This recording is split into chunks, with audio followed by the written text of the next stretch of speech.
tree falls in a forest, but no one is around. Did it make a sound? Israel is counting on dimming the noise by kicking out Al-Jazeera from operating in Israel. The Qatari network has both an English language and Arabic channel and is world-renowned for its reporting in the region. Let's listen to this news. If you're watching this pre-recorded report, then Al-Jazeera has been banned in the territory of Israel. On April the 1st, the Knesset, the Israeli parliament, passed a law that allowed the Prime Minister to ban Al-Jazeera. He's now enacted that law. Let me just take you through some of the definitions within the law. They've banned our website, including anything that has the option of entering or accessing the website, even passwords that are needed, whether they're paid or not, and whether it's stored on Israeli servers or outside of Israel. The website is now inaccessible. Meanwhile, it appears that Israel is one step closer to invading Rafah, the southernmost point in Gaza where Palestinian refugees have fled over the last 7 months. It called for residents and displaced people to what it is calling an expanded humanitarian zone. There were rockets fired by Hamas over the weekend into Kerem Shalom that killed 4 soldiers that seemed to provoke the Israeli leader into moving ahead with a long-threatened invasion into Rafah. Here with us to unpack all of this and more is Trita Parsi, Vice President of the Quincy Institute. Thanks for coming on. Thank you for having me. So I'm curious your initial thoughts in reaction to the banning of Al-Jazeera in Israel. What do you think the impact of this will be, and what do you make of this move? What do you make of this? Is clearly a very worrying sign, because at the end of the day, Al-Jazeera has played a crucial role in revealing what is actually happening in Gaza. They will continue to be able to do so for the rest of the world, but the Israeli public, who already has been deprived of outside news of what is taking place in Israel, and friends I've spoken to in Israel are telling me that you're not seeing these images on Israeli TV. So most Israelis are not even understanding fully what is taking place in Gaza. Taking Al-Jazeera out further deprives the Israeli public of being able to understand what their army and what their government actually is doing, and what the actual relationship is when it comes to the negotiations taking place on the release of the hostages. But beyond that, it's also very important because we have seen just last week at the correspondence dinner, Biden speaking very firmly about the need for freedom of press and protection of journalists. This is yet another example in which, if Biden is going to continue to have this level of support for Israel, he's going to have to do so by compromising his own and America's values when it comes to standing up for freedom of the press. Just remember what happened when the Russians were doing similar things. Indeed. What is the stated military objective of a ground invasion of Rafah, and what is likely to result? We're seeing that the map was showed that the designated area that they're supposed to move to for humanitarian reasons, although I can't imagine that is much of a consolation or will be so, rigorously enforced that, you're absolutely safe and you're in those areas. We've seen, we've seen civilians not safe even when moving through areas that are supposed to be safe in other areas of Gaza. But why does the Israeli military consider this to be an important military target? It's not entirely clear as to why they really do. It seems like it's more of an effort to just continue the war. The Netanyahu government clearly does not want to end this war, and it's become very clear as part of the hostage release negotiations as well that he is not committing to anything that actually ends the war. At best, it will be a few weeks of a ceasefire, and then he will resume it. By going into Rafah right now, that is an effective way of killing any negotiations about the release of the hostages. And we have seen him say just a few days ago that whether there is or isn't a hostage deal, Israel will go into Rafah. So that in many ways has killed these negotiations about the hostage release and a ceasefire. And when it comes to what the strategic objective is, one has to ask oneself, what has Israel achieved in the last 7 months of fighting right now? We saw that Hamas still has the ability to attack Israel and kill Israeli soldiers. So after killing more than 34,000 people, the vast majority of them women and children, what has Israel achieved, and what could it possibly achieve by just extending this into yet another city, which it told Palestinians to flee to, and now is telling them it's going to invade that place?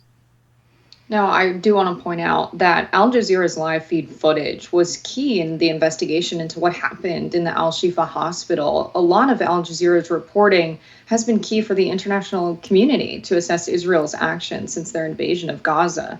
And so now we're at this point where the Biden administration has time and again said that Netanyahu needs to operate responsibly in Rafah. Of course, a lot of the Israeli military's weapons are provided by the United States. They're bolstered by US dollars. And we're at a point where we've had John Kirby repeatedly say, we're not checking their homework. We're not assessing what their plans are in Rafah. But time and again, when we don't check their homework, we end up in a situation where they're violating international law, human rights law.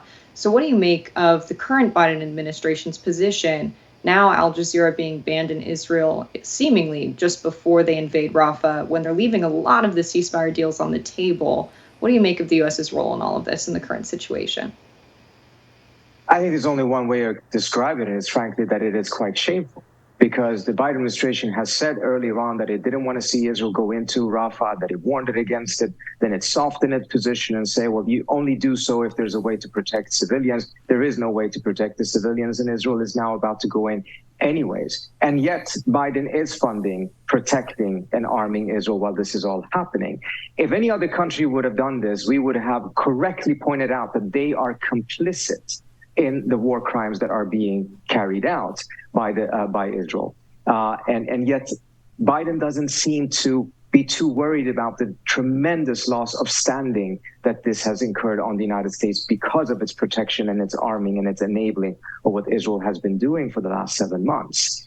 And I think, again, at some point, what this really shows is that when Biden actually does want to put a stop to Israel, he knows how to do so. Just take a look at what happened with the exchange of fire between Israel and Iran a couple of weeks ago, in which the Biden administration actually did put some pressure and made sure that the Israeli response to the Iranian response ended up becoming very, very limited. That's a case in which it was very clear he did not want to see a larger regional war. He put pressure, and it succeeded. The only reason why it is not succeeding right now is because he's actually not putting any pressure, because at the end of the day, he seems to be constantly caving to Netanyahu when it comes to what's happening in Gaza, less so when it comes to what's happening in the region. But if he actually wanted to, then he could put a stop to this, and he could restore America's standing as well. It reminds me of, the decision in Ukraine to suspend some political parties and also free, independent, regime-critical media outlets. This took place in Ukraine as we're told the stakes of this conflict are existential, and this is the stakes for the West and for democratic governance, the resistance against Russia in this effort. And then you have, ostensibly the Western democratic, anti-tyranny faction resorting to these measures, which, take place during wartime in America. There have been, in the U.S., there have been horrific abridgments of free speech and civil liberties, obviously during wartime, during World War II, during World War I, during the Civil War, and so on. But I think it does.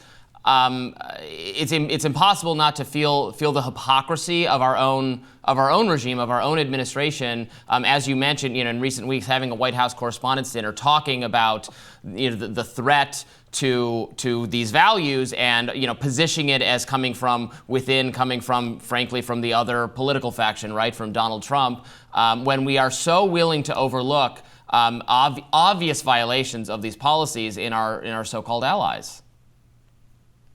Absolutely. I'll go back to something I've said on your show earlier on. Unfortunately, hypocrisy, double standards is part of the playbook of any great power. You're not ever going to find any great power that is going to be completely clean in that sense. The question, though, is when do you invoke that double standard? You do so when there's an actual core interest of your own nation that is at stake, and as a result, you end up setting aside values, morals, etc., because of your own core interest and protection. The question here is, what is the core interest of the United States in a continued slaughter in Gaza that is so worthwhile that Biden is willing to go to these excesses, these lengths, to throw out the window American values, American standing, which will have a long-term impact on the United States long after Biden no longer is president? I cannot see a single compelling U.S. national interest that justifies what the Biden administration is doing in terms of sacrificing values that we believe are crucial for the foundation of American foreign policy. Would love your quick thoughts on how the response to student protests that are pro-Palestine across the country, how the response of militarized police being called to campus, the national response of Congress and the administration's comments, is that affecting the view of the U.S. on the world stage, in your view? Unfortunately, yes, and very predictably so. You have countries such as Iran, who has a horrible human rights record, pointing to this as a way of essentially leveling the playing field and pointing out that the U.S. is doing, in their view, the same thing as their own governments and other governments have done when they have clamped down on their protesters.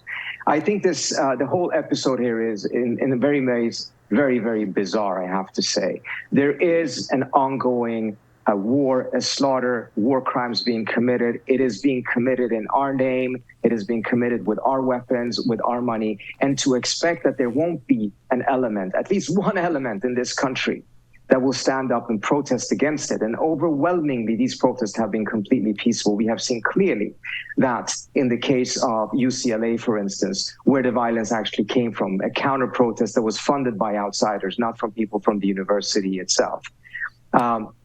We've seen in these cases what it actually does. And I think ultimately it is part and parcel of how we are sacrificing our own standing, our own values, and our own soft power in the world by conducting ourselves in this way. Just real quick before we let you go, what is going on with ceasefire negotiations? Were they ever real? The news we heard in recent weeks, are we just at such a, an impasse that that Israel's position is that no lasting peace can exist until Hamas is defeated or surrenders or gives up power, and Hamas obviously has no desire to willingness to take that deal and is going to then keep the hostages in that case. Are we any closer to a breakthrough there? The breakthrough that was hoped for has fallen apart, and at the end of the day, as was reported in Israeli media itself, it comes down to the fact that Netanyahu refuses to agree to a permanent ceasefire and an end to the war. He is not willing to get his hostages back, his Israeli citizens back, in order to end the war, but wants to continue this war. And one can say, well, it's because Hamas has not been defeated. Yes, but Hamas will not be defeated militarily. That was very clear from the very beginning. And as I mentioned on this show, just listen to what other Israeli officials, including former Prime Minister Ehud Olmert, have said about this. It's just an impossibility to defeat it entirely militarily. But Netanyahu doesn't want to end this war for obvious reasons. The minute this war ends, his political career ends, and most likely his prison sentence begins. And it's part of the reason why it's so problematic that Biden has tied U.S. policy to Netanyahu's decisions, mindful of the fact that Netanyahu has no interest in seeing this conflict come to an end, even if it means that the Israeli hostages will continue to linger and unfortunately die in the captivity of Hamas. Dr. Parsi, thank you so much for joining us today.